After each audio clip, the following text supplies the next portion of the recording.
चीज़ बताइए लोगों के ज़हन में, ख़ास तौर से मुसलमानों के ज़हन में बात ज़रूर आती है कि जब हम मुस्लिम रिप्रेजेंटेशन की बात करते हैं बीजेपी में, सरकार में, या जहाँ-जहाँ बीजेपी की सरकार है, वहाँ नहीं है, ऑलमोस्ट ज़ीरो है। आपको याद है पिछली बार जब सऊदी अरब भी डेलीगेशन गया तो उसमें एक भी मुस्लिम नहीं गए थे। इसके पहले बार वाले में आप गए थे, लेकिन अभी जो लेटेस्ट जो विज़िट हुआ है डेलीगेशन में गए, सऊदी अरब में नहीं, जा मैं रहे हैं। था, मैं उसमें अभी जो अप्रैल में गए थे मोदी साहब, तो मैं हाँ, था वहाँ। तो उसमें मुस्लिम रिप्रेजेंटेशन बीजेपी में और सरकार में बहुत कम हो गया है, तो आवाज़ कौन उठाएगा मुसलमानों की? देखिए, नहीं, मैं क्या बोलता हूँ कि हुँ। अब बोलते हैं ना, इंडिस्पेंसेबल बन जाओ। हुँ। देखिए, यहूदी कौम जो है, जो पूरी, उनके साथ जो हुआ हमारे सबके सामने है। हुँ। इंग्लैंड में, जर्मनी में, फ्रांस में, हुँ। अमेरिका में। बल्कि आप देखें कि 1900 तक हुँ। मैनहट्टन में यहूदी जो है ना, वो कोई प्रॉपर्टी ले नहीं सकते थे मैनहट्टन में। जी। आज देखो, उन्होंने अपने आप को ऐसा काबिल बना दिया, इंडिस्पेंसेबल। हुँ। आप अपने अंदर ऐसी काबिलियत पैदा कर दो हुँ। कि लोग आपके घर पे दस्तक देकर आपको ले जाएंगे। हुँ।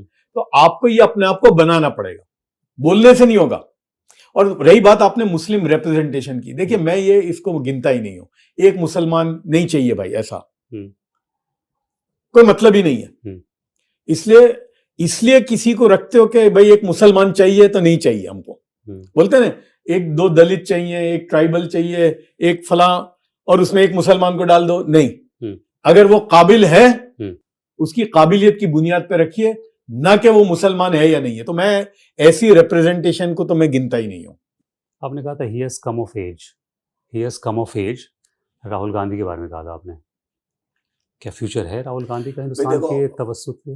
बोल तो देखो, ऐसा है कि राहुल गांधी बहुत सही आदमी है, सब कुछ अपनी जगह पर है, लेकिन यार आप मुझे बताओ, डेमोक्रेसी में इलेक्शन अगर आप नहीं जीतते तो मतलब ही क्या है भाई? डेमोक्रेसी है। और दूसरी बात, देखिए, ये न कोई मोदी साहब हैं, या जो ये कोई मंदिर के महंत नहीं है, ये पॉलिटिकल लीडर हैं, ये मदरसे के मोहतमिम साहब नहीं है।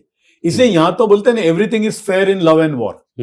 तो पॉलिटिक्स में तो अगर आप इलेक्शन नहीं जीतोगे तो कोई मतलब ही नहीं है। बिल्कुल, इक़्तिदार में आने के लिए आपको इलेक्शन तो जीतना ही तो है। आप इलेक्शन ही नहीं जीतोगे तो आप बताओ क्या करोगे?